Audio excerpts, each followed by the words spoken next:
Functions still have to.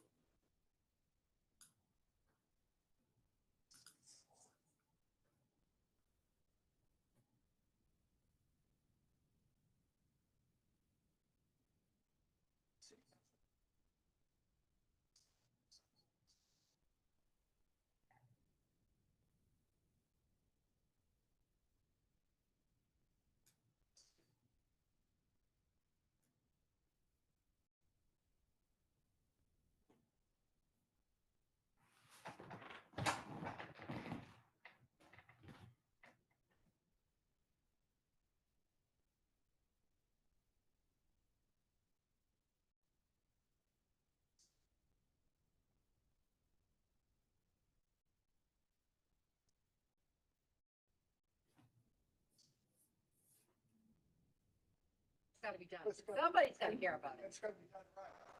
I'm surprised that Clackamas County is the sprawling.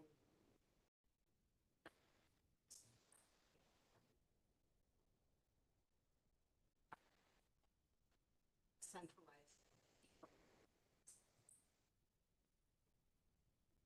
Just have.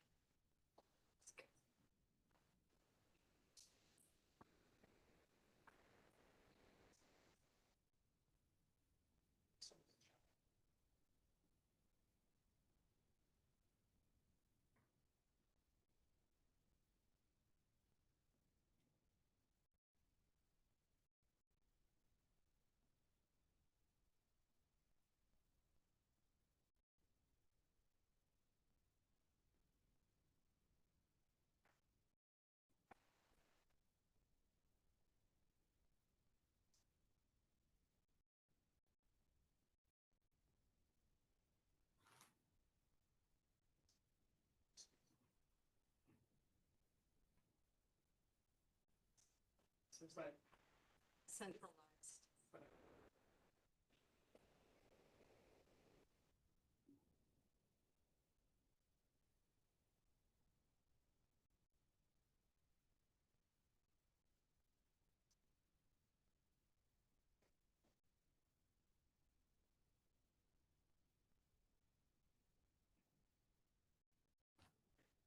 Hi, Patty. Is there a good one as we go? Hey, Rach.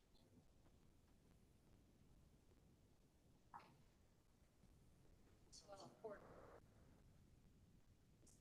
30.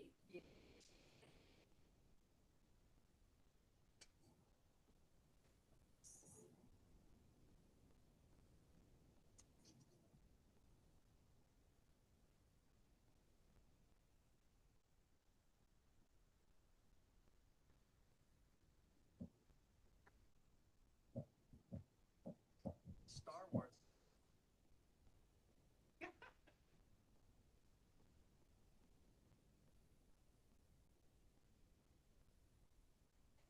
Hear us? Yes.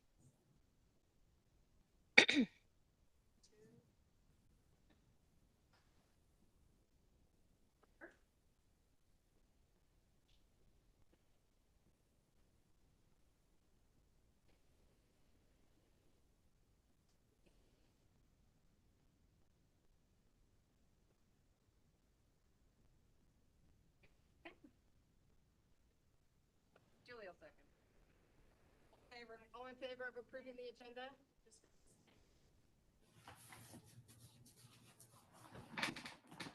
So your volume is not very loud, at least on my computer. Can you turn? You're coming in and out. Oh.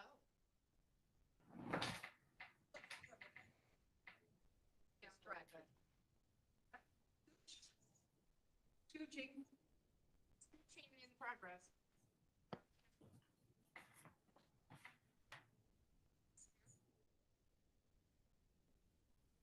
There, here.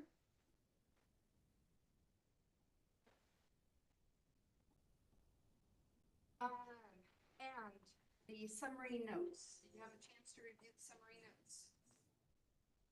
Changes or suggestions to the summary notes?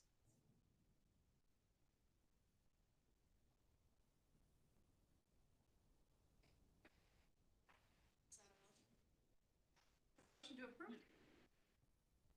Second? I still don't hear. It's just on and off.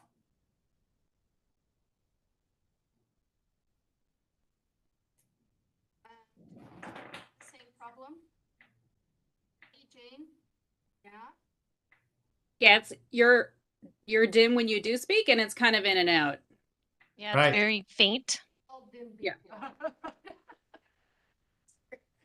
That's the IT guy. Sorry.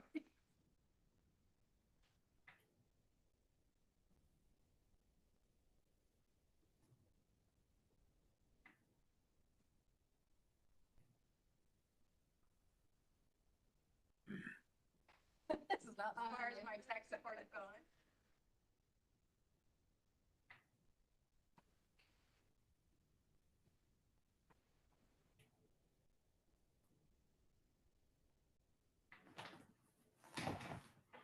Say, just started a Parks Board meeting.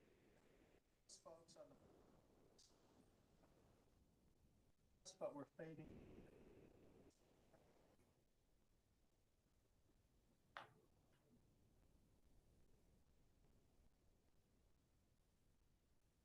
Five of us in the room.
Welcome to WebEx.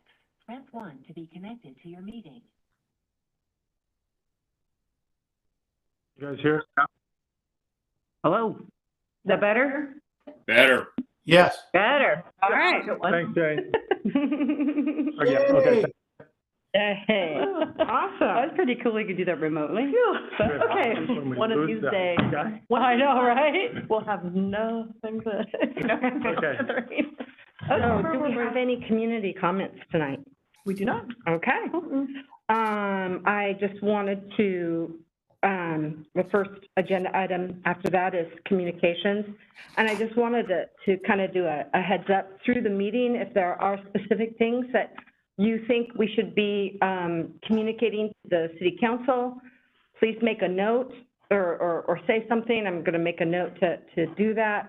And then also, if there's anything that we should be sending to the communications director of the city, I forget what the actual title is, to just say, hey, this is something that should be going out to the community, or this is something that should be going out to city council.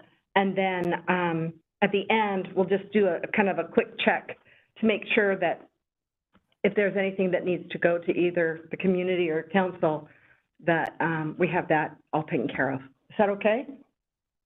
Yeah? Sure. All right. So, I was unable to go to the disc golf meet golf.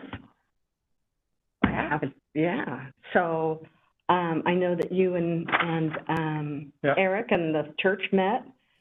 And so what were the conclusions from that meeting, Ken? You're right. Jennifer from the city met with Paul from the church and Eric Waller from the Eagle Scout, who's the father of this person that did it.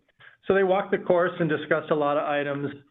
I'll summarize briefly. So they talked about tree trimming along the course, removing hazards which were previously trimmed, kind of shrubs and bushes, cut down one hazardous tree at about T5 and 6, cut into manageable rounds. Those 3 items were going to be done by the city staff. They're going to look at improving the course tee boxes, and they want to move one obstructed one. They want to build a small boardwalk across a runoff area. It's wet most of the year. Those 2 items would be done by Eagle Scout projects and or the Scouts themselves. We're going to use our Bobcat as a city to mow some of the blackberries where we can get to them. They talked about staging the woody debris into piles kind of adjacent to the course where volunteers can get to it and take it out. That'd be a combination of the Scouts and Willamette Christian Church volunteers, along with kind of just removing debris piles that get moved out to the edge of the park. With our coordination, we'll have drop boxes dropped off, the red boxes we drop off for volunteer groups, so all the debris can be put in those boxes, and we will haul it away to the appropriate locations. They talked like we did about a placement of the garbage can near T-Box 1, and the church would be able to kind of monitor that and manage dumping the garbage. They're still kind of in discussions with our real wet weather on, timeline of these tasks that will happen during the summer. When our City of Westland staff, the Scouts, and the church are ready. And a lot of this, we kind of needed to dry out a little bit before we can do any of it. So we're hopeful that happens sometime this summer and not too rapidly, but we'll get there.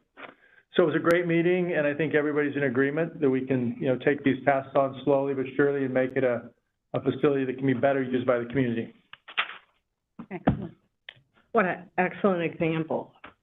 Coordinating volunteers, city, yep, everybody. That's awesome. Any questions from the board? Any feedback? When do you think you're going to put the boxes out there for just starting the cleanup and stuff? Well, so we have 3 of those, and they're very heavily used each weekend almost. Rotate them around? Yeah, so what we'll do is we schedule those with our park maintenance staff. So once kind of the debris starts to get cut, or the city or the Scouts are going to go and do something, and we know piles are going to come out on a weekend, we'll schedule to place the box. And so what we try to do is we only move debris once. So the volunteers carry it out and put it right in the box for us. So they don't put it on the ground and then we have to put it in a box later. So specific dates will be identified in the future. Awesome. Hopefully. Great.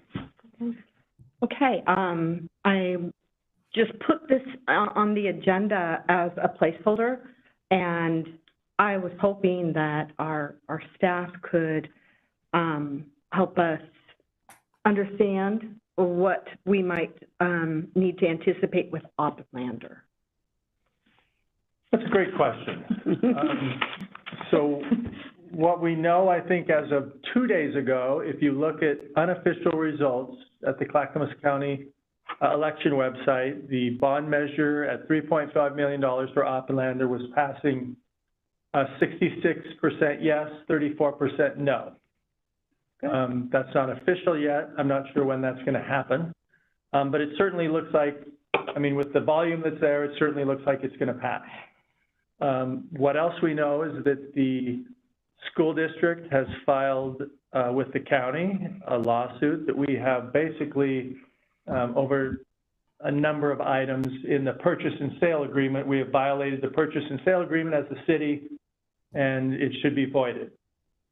So the city legal staff has responded to, you know, the legal paragraphs in the lawsuit, and feel differently that we have not violated the purchase and sale agreement, so it's still valid with a purchase price of $120,000. Where that goes or what happens in the future, you know, is up to city council and the school board to see what happens, but it appears it may go through the court system, as far as we know. Which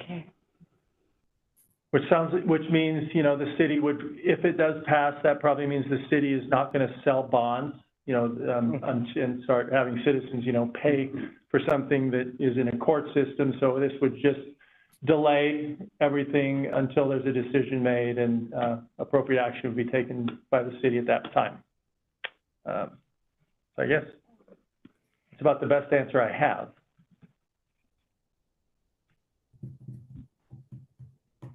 Which is a quandary. It is a quandary. So basically, this is on, for all intents and purposes, for us, this is simply on hold until the lawsuit is resolved.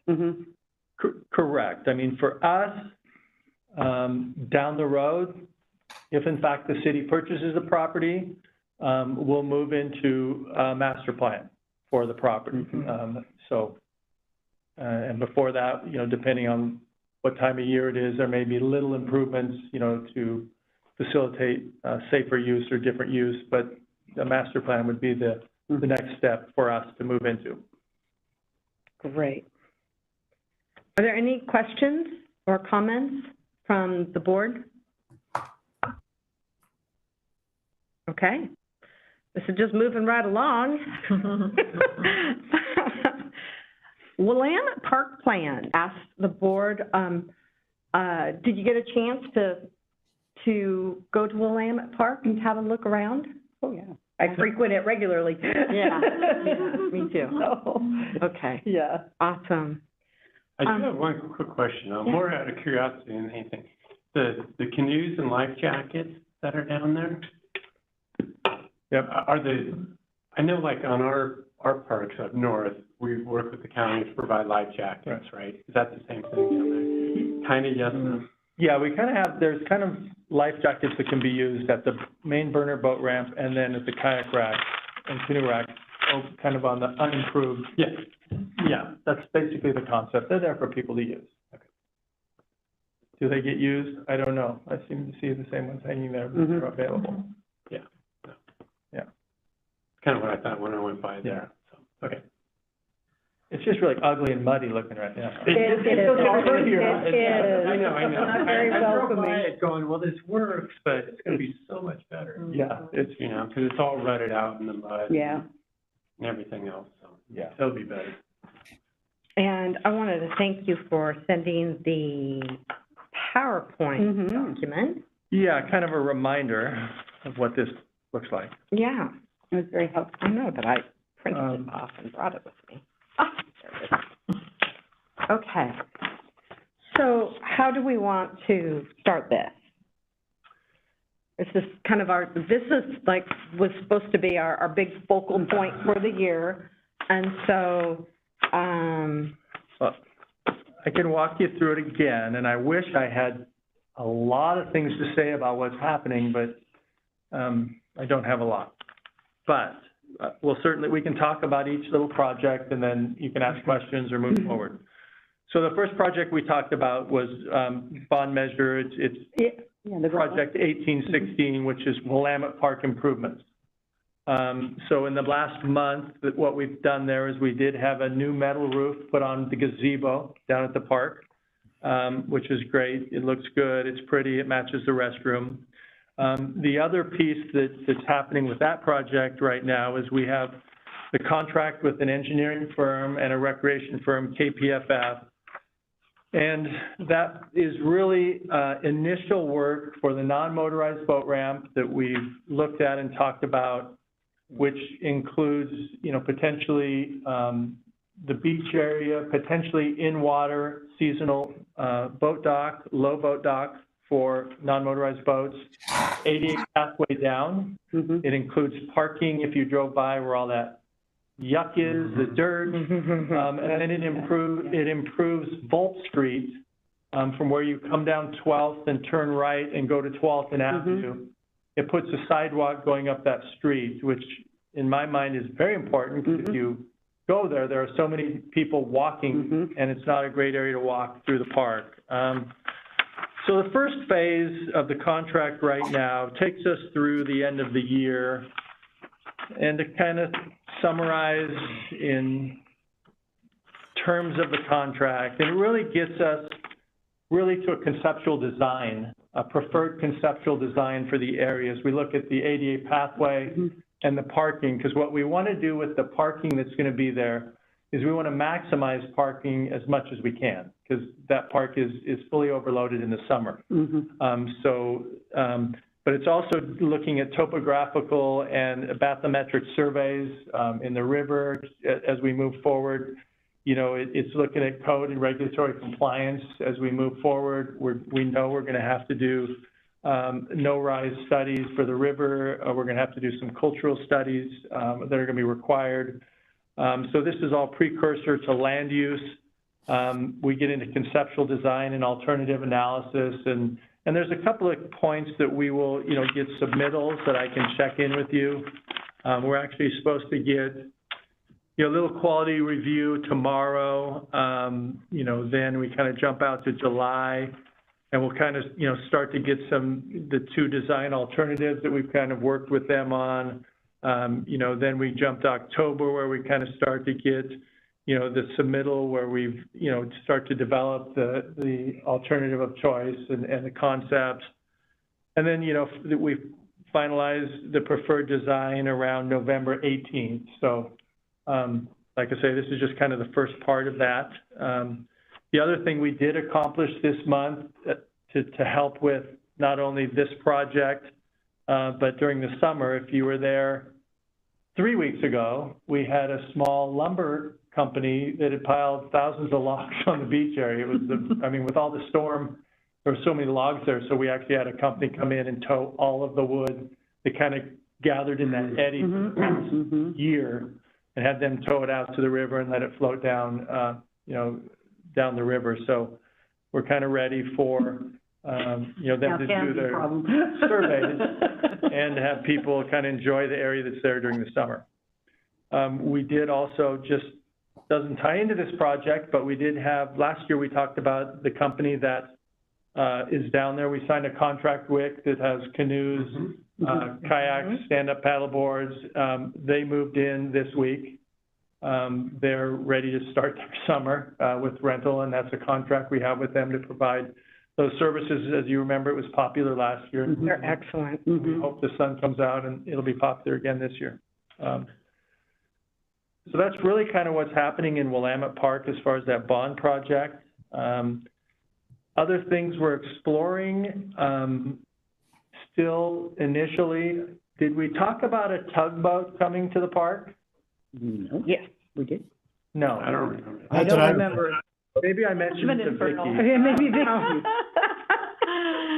Sorry. We're in initial conversations with the Willamette Falls Cultural Heritage Foundation that, you know, is working with us on Historic City Hall in the Locks area. Bernard, what's the name of the company? Bernard Company. Yeah. Bernie, The lady, yeah. I'll get to what I know. The Lady B is a historic 34-foot tugboat that they would like to give to this group. And they are trying to figure out where they could store this and or put this tugboat. So we had a meeting about 6 weeks ago. Ideally, the preferred location for a tugboat to be on display, you know, for people to see the history would be down by Historic City Hall and the locks and things. But we did have a conversation about, well, maybe it could be located at Willamette Park. Bernard Boat Ramp is named after the Bernard family, and, you know, so it could, you know, be there. So that's an informal conversation. We're also having conversations with Portland General Electric, PGE, who is dismantling historic grinder rooms at the mill. part, and they're working with the State Historic Preservation Office to do that. And they have kind of came to us and said, what if we were to bring some historical artifacts out and have some interactive things that go down the trail that we already have at Burnett Landing? We have one display there, the grinders, and so we're kind of in formal conversations with them also, if they would, you know, want to go down. We kind of looked at going down about 200 yards on the side of the trail. Could be old pieces from inside there that kids could look at, play with, learn. So that's just kind of in the infancy, kind of like the tugboat. Other than that, you may hear our Public Works is, the second contract that Parks is really not involved with. From Burnett Landing down to 4th Avenue, if you are to drive past the boat ramp, Public Works has a contract, and they are looking at a possible conceptual design for improving Volt Street kind of all the way down where our trail may continue on the riverfront.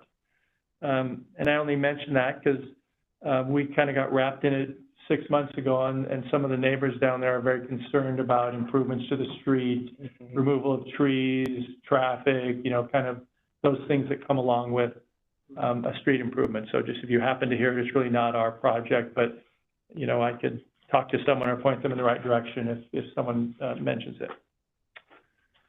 So that would be all the way past the, where it's, no, now it says It no. basically ends. No Thoreau Street, but everybody basically does anyway. At 4th Street now. Right, yeah. And a reminder, the very unique thing about this area is that Volt Street is not a public right-of-way. Right. Like every other street, it's actually owned by whoever owns the property. Okay. And there are some old agreements with PGE on, you know, the city can do such and such, but there are sections that are owned in private ownership. So, Yeah, unique I area. was looking at that, on that graphic you gave us, like, really? Huh?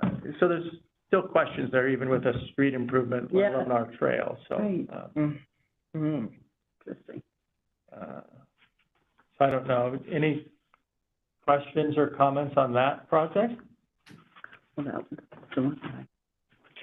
Before you get into, you're doing such a really organized job.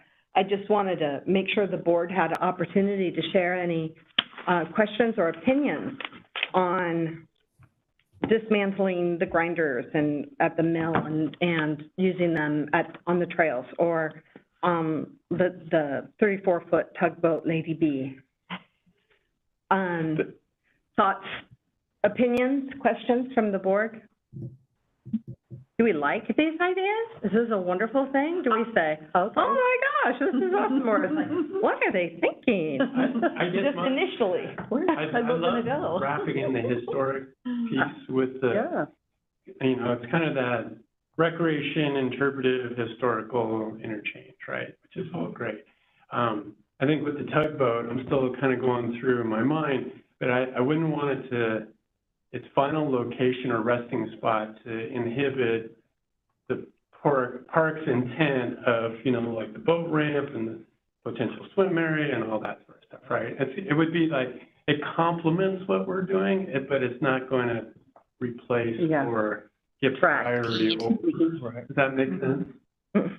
Especially when we're talking about Willamette Park, which is a brutally heavily used park. And I mean, the bodies per square foot is kind of amazing all year round, but especially, you know, during the summer. You know, our focus for Willamette Park was keeping it, really using that riverfront. So if that was taken up by a tugboat, what I'm hearing you say is that would not be the priority in your mind. Okay. How do other people feel? I agree with what he said, but I think it's great, all this, you know, kind of joint working together with different things that are going on. I like the idea, but the tugboat there all the time does seem like it would impede on events and people enjoying the water. But yeah, so I agree, not a final resting place, but I like the idea of it making an appearance. these are both truly in their infancy. Well, I think it's important to Yeah. hear Oh, from the absolutely. members of the community, just to get initial feedback. Other ideas or reactions? Jane, what are your thoughts? It sounds great. I would wonder, of course, with the way the river is coming and going with the height, and of course during storms, is it going to be permanently moored there? Is there a concern about oil leakage or any other toxic thing leaking out of it due to its age? So, environmental hazards, and how would it connect to the community? Is there a dock? Is it temporary? All those kind of logistical, environmental things seems like it's a lot to take on at this time. But in general, I can picture it. It sounds great, but it sounds like a lot to wade through before we get to that point. So, yeah, I'd love to see it. And I think too, if it was, as we just develop further down, east on the river, Bulb Street and somewhere down there, the more permanent installment closer to the mill itself would be really quite an interesting thing. You could have all of those on the trail. Right. And it doesn't impede on the boats and the ramps and the stuff like that. It would be something that, another destination, to pull you down that trail. It'd be fun. Yeah, the grinders sound like that. I love the grinders that they have there. They're talking about the ones that are still there from the first art project. Are those going to be? Well, the original art would stay there, and these would be much smaller pieces that were just historical artifacts, not necessarily more grinders, but, and I don't even know what's in those rooms that they're going to pull out, but it would be smaller pieces that might be interactive, and you'd have placards so that, kids could see the original pieces, just kind of on the side of the trail. Okay. And like I say, this is just, just conversations, like PG said, well, we're probably 3 years away, even if we agree on anything today. So we're a long ways away. Oh, okay. And the tugboat, and the committee who wants this, I've asked them to try and figure out what they want it to be when it grows up, because they've said, well, it could be in the water, but then it could be out of the water, kids could play on it, it could be buried, and have the water line at the ground. So they don't know what they even want it to be yet either. So it's just another discussion, low-level discussion right now. Well, I think once the Willamette Greenway Trail is done, hard to say if any of us will still be here, but once that's done, that might give space for that kind of stuff. I think for the small bit that we have done now, and the park itself, I would have trouble with the tugboat anywhere with what we have now. Yeah. Okay. Chris, any thoughts? Yeah, I guess I'd just echo what Patty said earlier. I think right now the idea of a permanent base, long term is not a good idea. But visiting, yes, and as John said, maybe once the whole project is further along, then we could revisit. Okay. Yeah.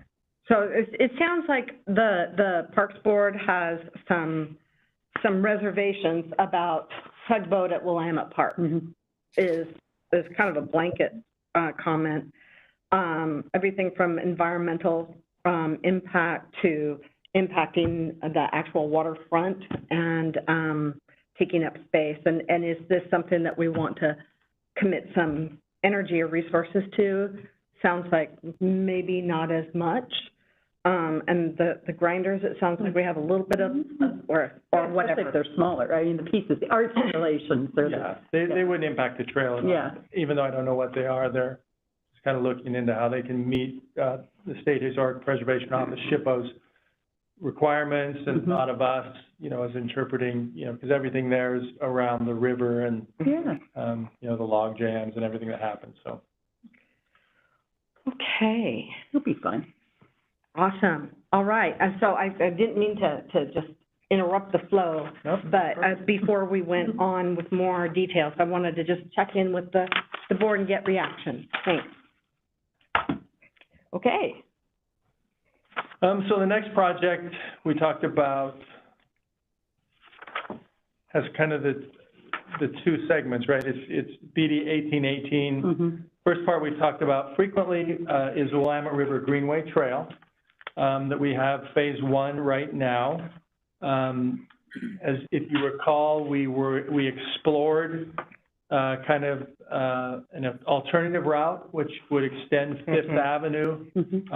We got surveys done, and it's just, the terrain is problematic, and it just doesn't work as you try to traverse Willamette Falls Drive. The most logical route would have been to just go right up to Willamette Falls Drive.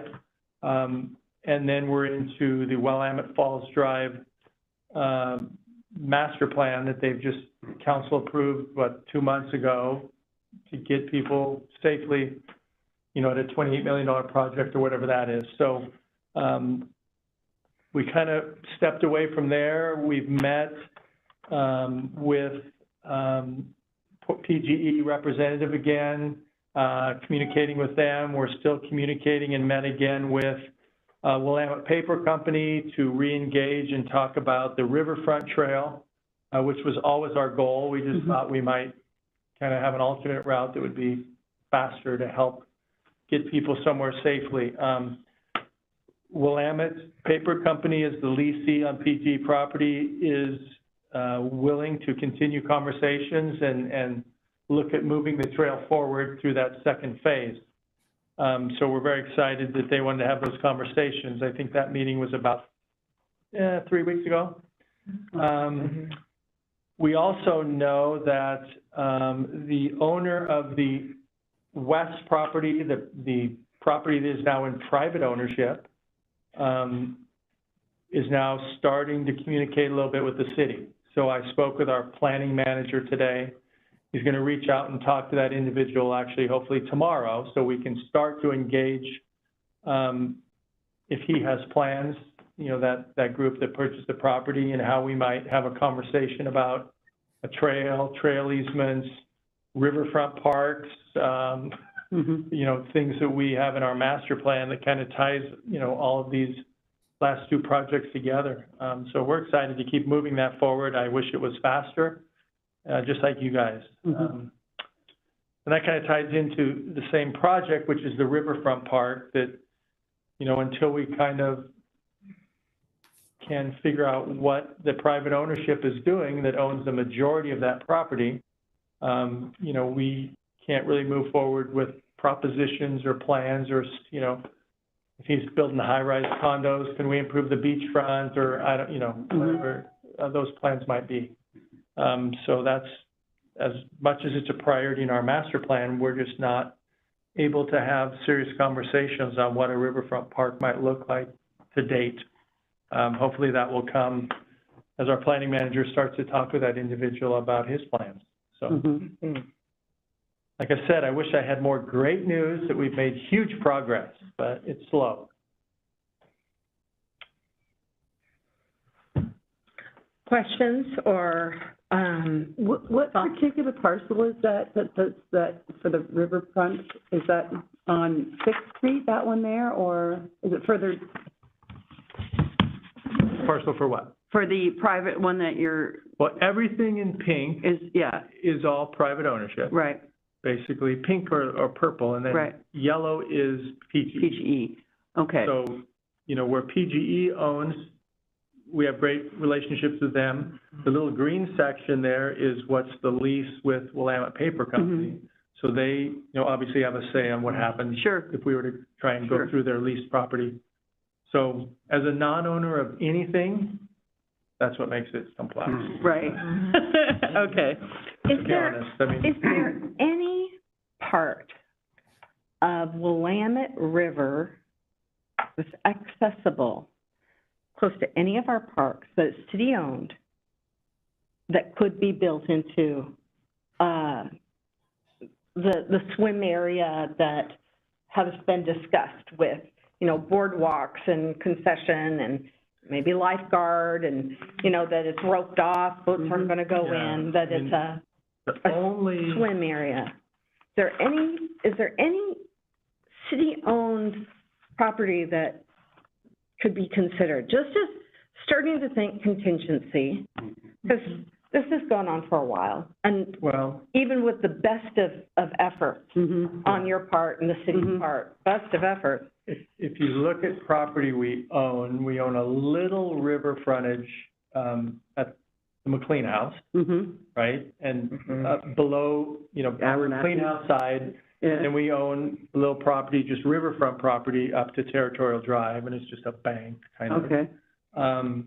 We own Maddox Woods, which is small riverfront, maybe 200 feet of riverfront without the possibility of much infrastructure, right, for parking or anything. Yeah. McLean House is kind of the same way. You know, Burnside Park is next to Maddox Woods, which, you know, really has, if you don't count Maddox Woods, has access from up on top with trails only. And then we're all the way, Marius Young we don't own. We're all the way down to Cedar Oak Boat Ramp. Cedar Oak, yeah. Which, you know, is landlocked. I mean, it's a very heavily used boat ramp, serves a purpose. We're going to resurface it this year and restructure some parking, but, and then we own Cedar Island, which it's an island. I mean, we have infrastructure issues, right? Yeah. How do you get people there? I mean, right, exactly. ADA access, yeah, that. well, any access. You You're walk right. through Marius Young, you go over the bridge when it's out, or you go from Cedar Oak Boat Ramp. So the answer would be, There's no good place for well, one. the only, you know, I mean, I can, you know, the, Fields Bridge is too rough. yeah, I mean, the only little place. Cliff Shore, but it's not owned by the city? Cliff Shore? Oh, yeah, but Cliff Shore is a little bit, I mean, we're talking about, Yeah, I know, yeah. you know, where there's boardwalk, it's large, it's safe, there's, you know. The only place is really, if you look at from the end of Bernert Landing where our trail starts, where the homes stop, right? And you hit private ownership, that's really the only section that like PGE owns, and it's really almost where our trail is right now. Right. And the trail comes out right where the private property starts. Okay. So once again, if you build it, they will come, but where do we put them? I mean, that's only 60 feet wide. Well, it's a little wider than that in areas, but I mean, where do you park? Where do you, I mean, I don't know. I mean, so it's going to take some conversations. You know, when I talk to our planning manager, the gentleman that is in charge of ownership, the ownership, I think it's a group, you know, an LLC of some type, but he says he's reasonable and doesn't know that he won't want to talk to us about doing something now, you know, specifically a trail, but how does that work into Waterfront Park? I don't know. I mean, All right, and is there anything that the Parks Board can do to help on this project? I don't think so. I mean, we have strong arm LLC. Yeah. I mean, we have, you know, we have funding, you know, ready to start whatever process we're ready to go into, and you know, it's just sitting there right now for the most part and waiting to see. We don't want to let that go away. We want to make sure that all that doesn't get taken in the bond measure for something else. And if we have an opportunity, we lose it because we don't have money. You know, that would be my main concern, as almost every project we have is going over budget. You know, so.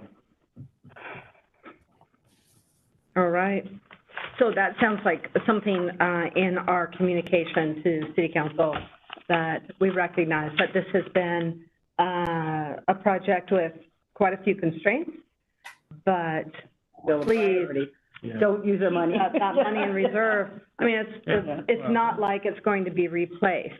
Right. So, and also, people voted on that bond, and it was a Parks bond replacement. Yeah. There's been, so, okay. And if you find something that you think that we could do is to advocate for it, or letter writing campaign or calls or something, whatever we can do, I'm more than happy to do that. We won't pester the owners. No. I know that, when we were doing the Trails Master Plan, one of the residents who actually owned down to the river, I met her, and she said that she had received threats. She had received mail. People had come to her door saying, "Why would you prevent us from having this trail?" And she had quite a bit of harassment, you know. Was that on the Tualatin? No, that was one of the. Somewhere on the Willamette? You know what? I might be getting my two rivers mixed That's up. okay, it could happen. But It could have been it on was, the Willamette, too. it just really reminded me. You know what? What? I bet it's the Tualatin River stuff. That was a Tualatin? It was really Falls Drive. ugly. Yeah, it could have been a lot of private ownership. Yeah, so Well, the Trails Master Plan was tough. the Trails Master Plan was really tough. Yeah, okay. All right, any other thoughts or suggestions around Willamette? Nope. Next. Anything else you want to share on that? I think that's it for those three, for sure. Okay, we're just ripping through our agenda tonight.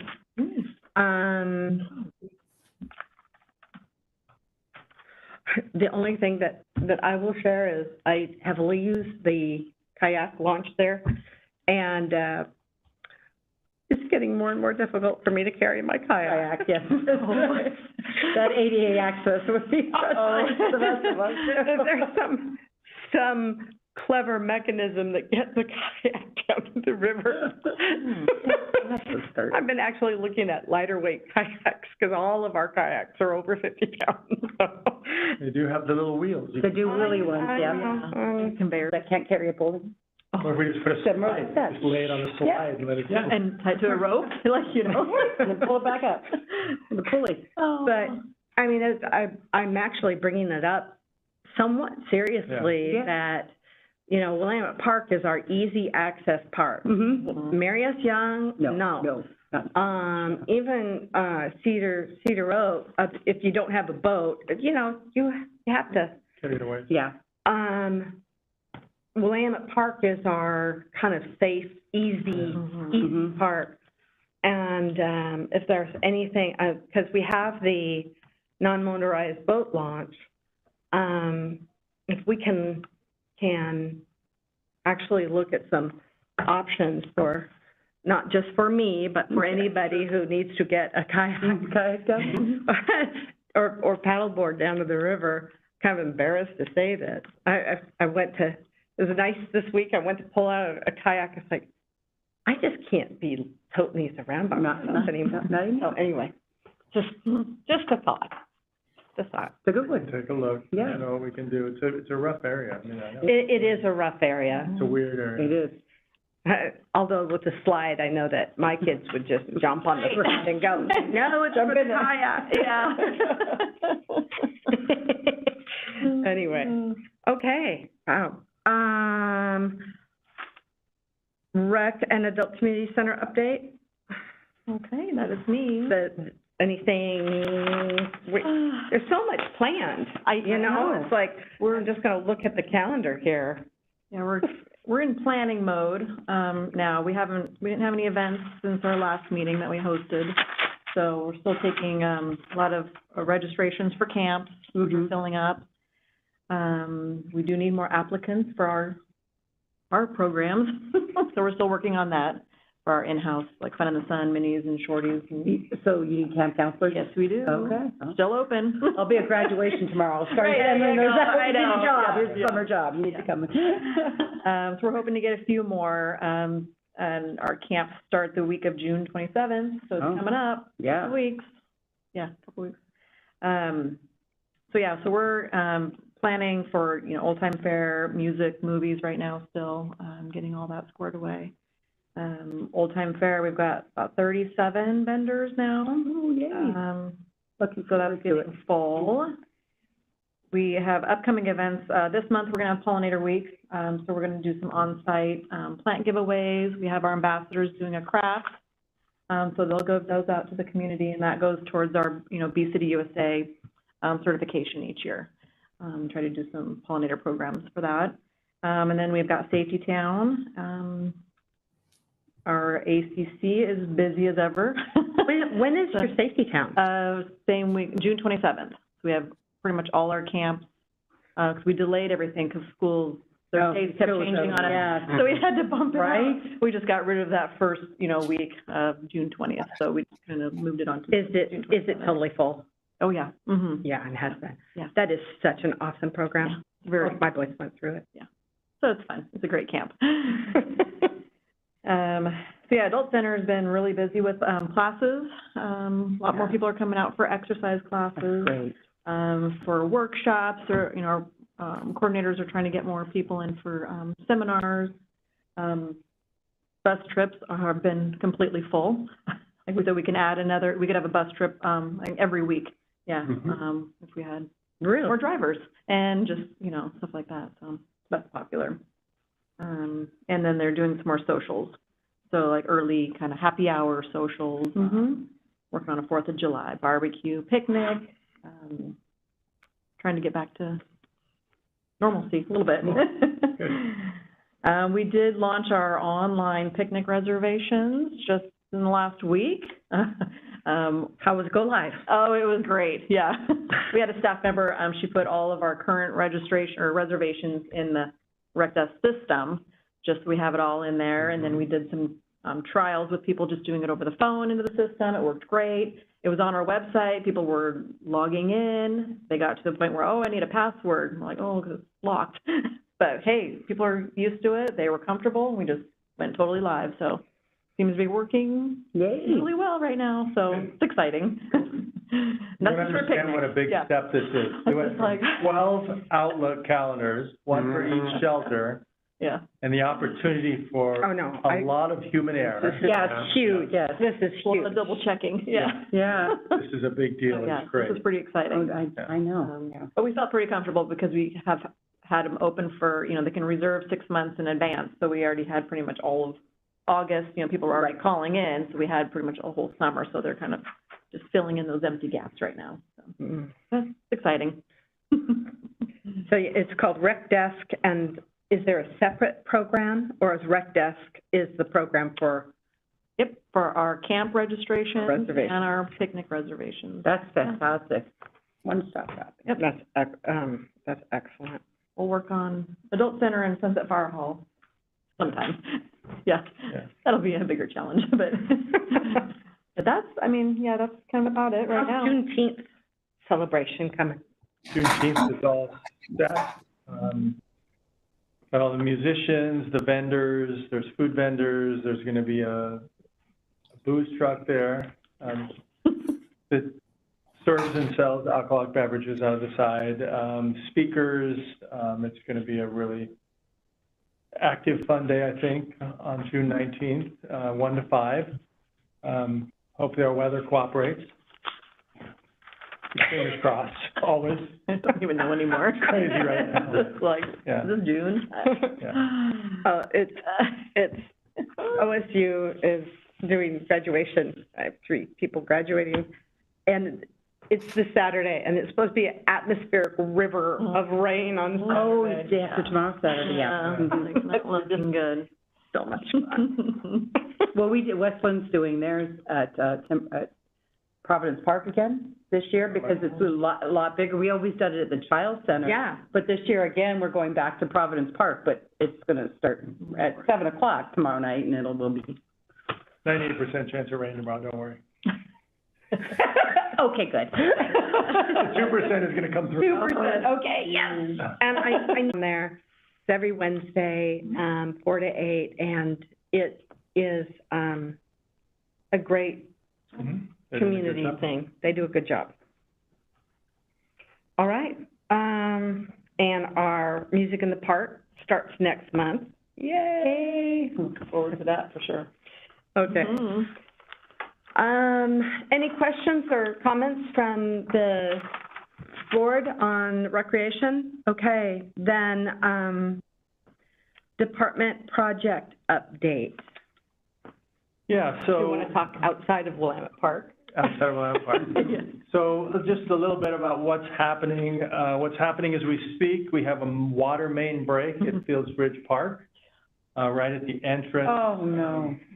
Yeah, there happens to be a small grass area where cars have parked for years. And Yeah. I think this year it's so wet that the way to the car and probably the wet ground, it's about 6 feet deep where the line finally broke. Yeah. Which means we have to bring in shoring.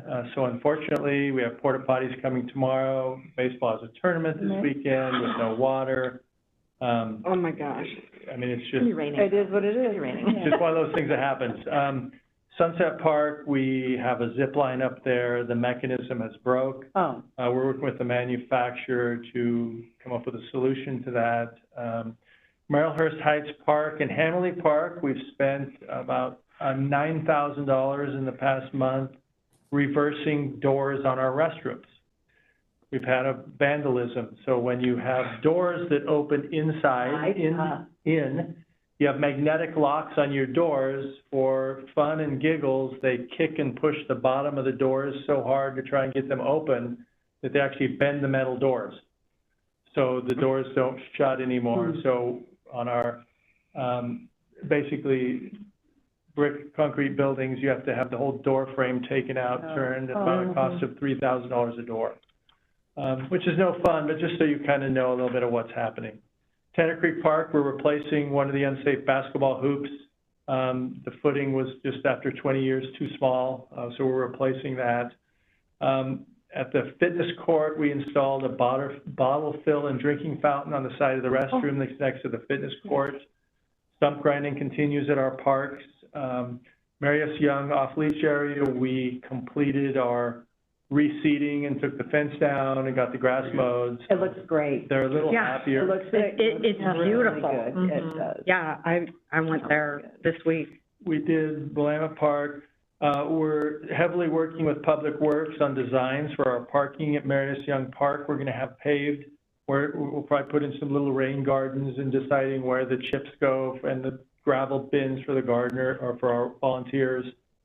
Doing the same thing at Cedar Oak Boat Ramp. Outside of parks, but in my purview, the Robinwood Station renovation started June 1st.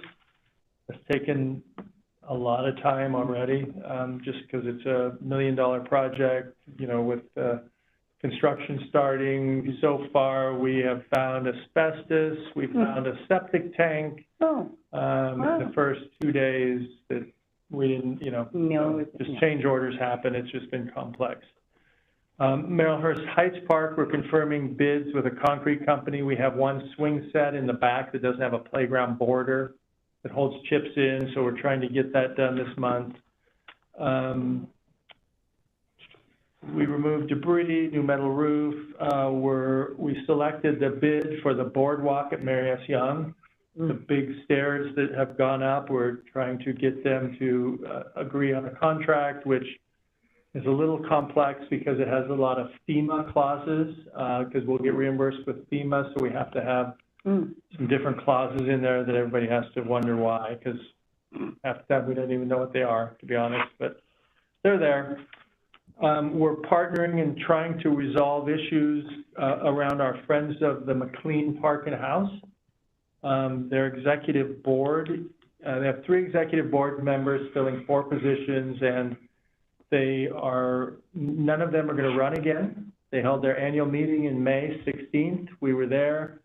They have all agreed to a 6-month term till the end of October to work on a transition plan. They kind of laid out 3 options. The first plan is to reinvigorate some new folks to take on the executive board positions. And it's complex because they've morphed into managing and operating that facility as a rental venue. So it's a lot of work. The other option is to walk away and say it's been fun, dissolve their 501c3. The third option would be to kind of transform with some new executive board members into a foundation where they might just do some fundraising but not operate and manage the McLean House. So we're just trying to help them through a decision-making process. Depending on what that decision is, obviously the city may have to do something differently with the McLean House and figure out what that means going forward. Juneteenth is all planned and ready to go.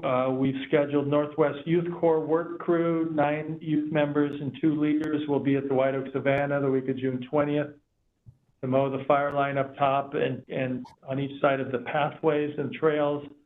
Northwest Youth Corps will also be here July 18th through 22nd to work at Marius Young. We'll mow the field area of the White Oak Savannah, hopefully about next Monday, depending on weather. I think I mentioned we're coordinating with a new volunteer group called LO Teen Rangers. A gentleman has got a grant to work with teens, and they'll be in Marius Young for 2 weeks in July. We're coordinating what that work looks like. Still working with our Willamette River Pickleball Club, Tanner Creek. We might paint some lines on the tennis court, so they would have a couple more courts if they do clinics and events, because they would like them. Right, It's a big thing, pickleball. Yeah, so seasonal staffing, we've been able to hire 5 seasonal park maintenance workers, which is about 50% of what we normally hire. Is this because you don't have the funding or because you don't have the applicants? We don't have the applicants. Our spray parks, we're working on those, but right now our full-time employees are the only qualified people to monitor our spray parks. If you recall, we have 5. They're monitored every 4 hours. So that equates 7 days a week. That takes 1.4 full-time equivalents just to manage 5 spray parks, which is out of 8 employees. So almost a quarter of our employees just go to one amenity in our parks. And when you say monitored, is that the hose or the testing and stuff, or? Well, yeah, so the spray parks they're all on automatic timers. 5 of them turn on at 10 o'clock, but they're like a swimming pool. They have to have chemical tests every 4 hours. And, they're automatic feed, but, they just need to be looked after and babied. Things happen. We try and set every clock at like 9:55 so they come on at 10, but as soon as they're not on at 10:01, we get 10 phone calls. Yeah. And you don't know if it's broken or, you tell them to wait a minute, but, things just happen with them. And I think I mentioned also that we're very proud of is, when I sent you an email, we have more organized Adopt a Park volunteer groups this month than we've ever had in the history of our Parks Department. They're everywhere, and it's great. And it's a credit to the volunteers that, want to do work in our parks. So that's great, and Tara's doing a great job coordinating them with Jen, our park maintenance supervisor. And I have to commend, our park maintenance staff working through the rain, trying to mow and keep things looking pretty. And our recreation staff, who are all new and have never been through any of the events we're holding this summer. They've been doing a great job as we try to tell them all the secrets that we know that we don't have on paper yet. Right. So they're doing a great job, and we're excited for summer and trying to get everybody back to our events and have fun. Yay! Good. So it sounds like you need help with some recruiting. Yeah. I'd like to say that we're doing something wrong and we can fix it, but everybody we talk to is in the parks world, everybody, it's hard to get people to fill out an application. So we keep trying. I have somebody for you. I'll talk to you after this. Yeah.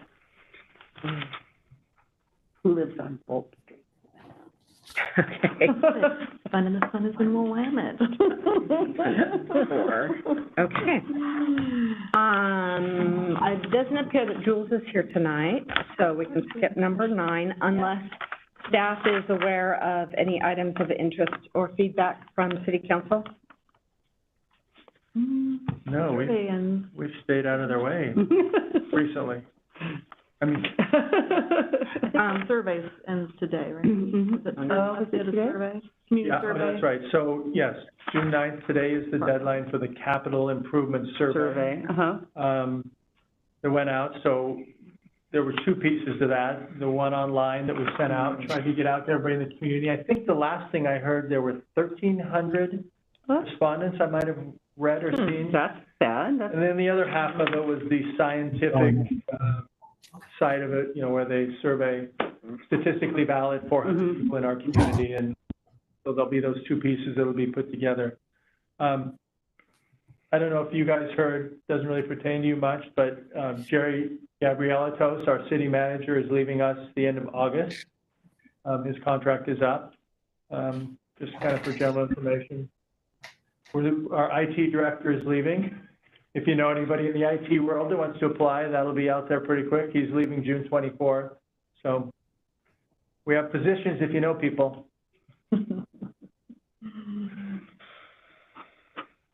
Okay. Wow, that's right.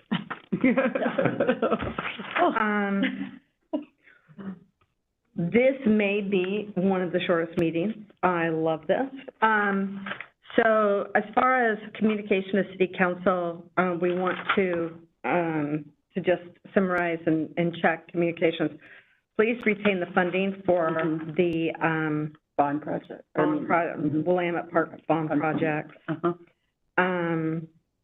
And I think that it's worth mentioning, I'm just going to toss this out, I've been just jotting down some things, that our rec program is extremely popular this year. Lots of activities going on. It's the most organized park volunteer in the history in the month of June, which was raining the entire time. I know I've turned into a little bit more of a fair weather volunteer, and I'm just so impressed by that. That's just huge. And that the rec desk go live has been such a positive impact, but that your recruitment needs are getting to the point. I think we're already at the point that it's a constraint on what we can, the city can deliver. I mean, it's just, you can't do your work. You can't even fill the positions that you have. Is there anything else that you, from the board, that you feel should go into the communication to City Council? The only thing I can think of is where we started with the disc golf, kind of that partnership. Oh, yeah. Between the Scouts and church and city. I think that's neat to kind of share that. Yeah. Thank you. Absolutely. Yeah. Absolutely. Great suggestion. I'll take ownership for putting something together to go to City Council. It's just hey, you can always look at our minutes, but here are some highlights as a specific communication to City Council as an advisory group. And then our next meeting in July is Park Resources for Dogs. Awesome. That's near and dear to my heart. So I know that this was a fast meeting, but have you felt like some of the issues with special interests that we looked through last year? I mean, I'm feeling like this is going just really smoothly this year. We're not missing something that we should be aware of, are we? No. Don't jinx it. You're entering it next month, though. You're opening the doggy door to trouble, maybe. Okay. No, I mean, I think it's a great conversation next month, but what I did want to ask, kind of, I guess, I know you have a couple of things listed here, but, you know, what are the goals of the board with this conversation? We have an informal dog group, right, who's out there, who don't necessarily speak for everybody, because there's a whole nother, you know, I get phone calls from other people who say those people, you know, didn't talk to me. I mean, so there's.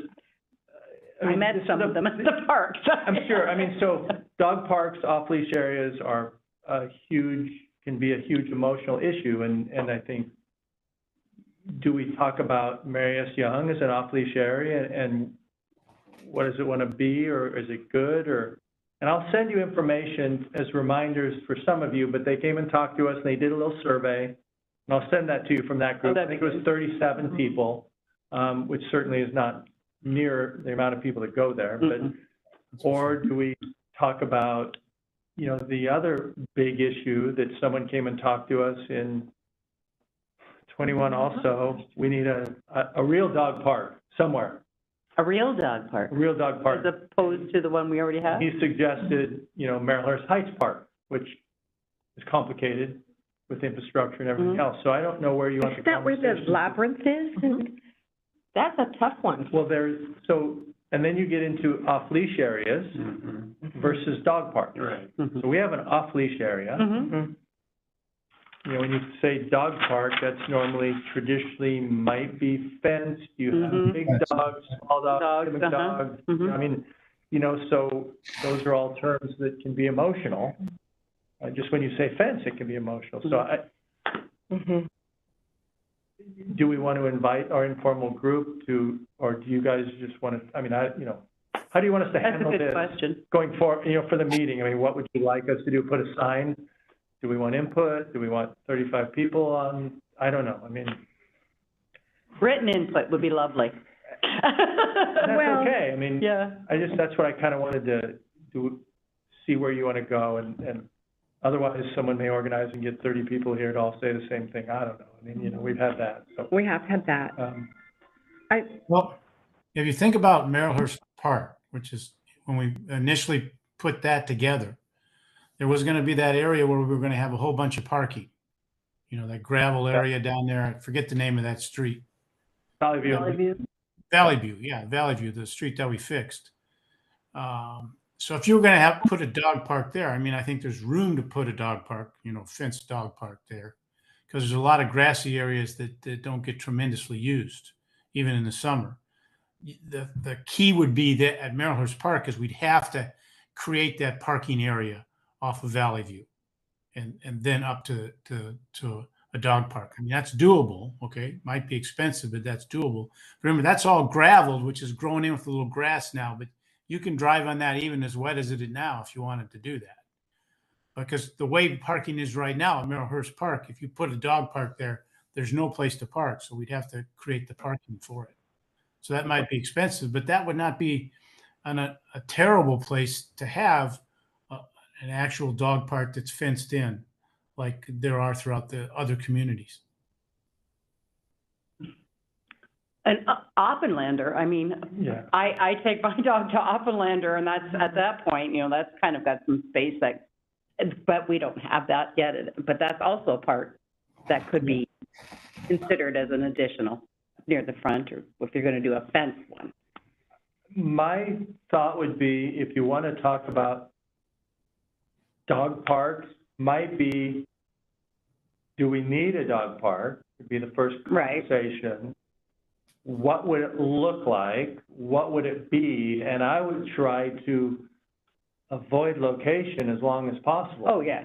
Because that's a bigger question that we're not, is there going to be, right. You know, and I think Oppenlander is a great conversation. If that was to come to fruition, it's probably an ideal place. But that's just kind of my thoughts. I think as soon as you start on location, you're going to get people that have big concerns one way or the other.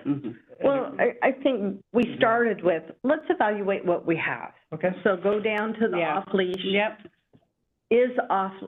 How is it working? How does it look? Is it safe? Do they need more fences? Just, let's evaluate what we have and how it's managed, and start there. Sure. I know going up to this, I've been talking to folks, dog owners and not dog owners. I went to Mary S. Young and talked to people with their dogs, and then the Wednesday farmers market, I noticed people had dogs, and I just kind of randomly, like, people who were sitting around and watching the dogs doing their things, like, what do you think about dogs in West Linn? So you know, the people who are observing it. And then I also took a walk where I know there's a lot of dog walkers that don't go, I don't know if they go to the off-leash area or not, and just say, I just kind of, hey, what do you think about resources for your dogs and places? So it's not a scientific or statistically valid way of bringing in information. I will say that just talking to people who use various young off-leash parks is a extremely skewed input point. Extremely valid, but not representative of our community as a whole.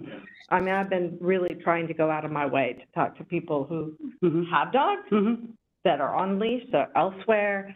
And so if any of you do that, I would just really encourage you to, I have found a significant difference in the feedback based on spending time just with the people off leash versus the people who are walking their dog on a leash in the community.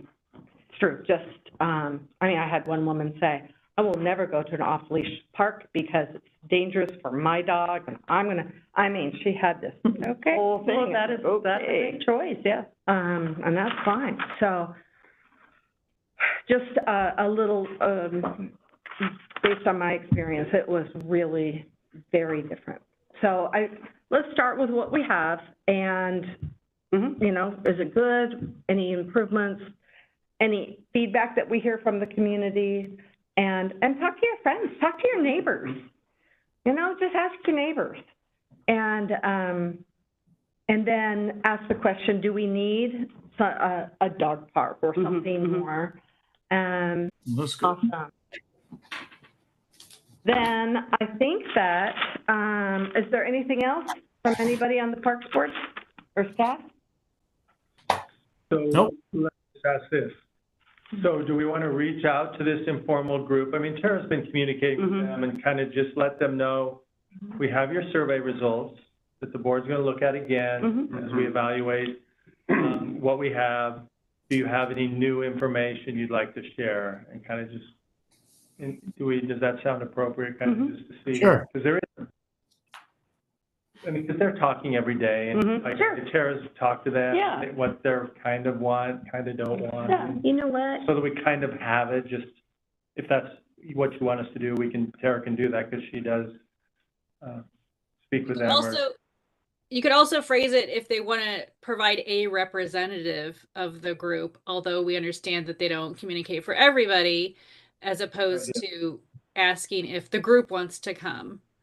Right. Yeah, exactly.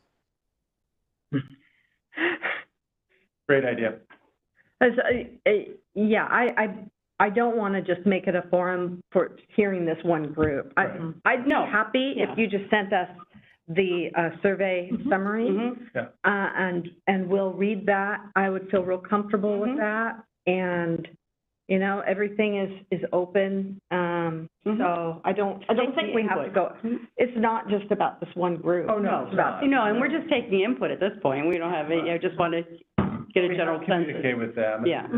And I think, like, when we talked today, they've had some other ideas, whether they're good or bad. Yeah. I mean, just to let them express them. Yeah. To be heard, sure. And maybe they only get their 5 minutes for community comments if you choose that, or whatever you want to do. Because it's not all about them, right? No. Sure. And if they want to, you know, put together, you know, a summary of their suggestions, that's great. That's great too. Yeah. Okay. All right. Then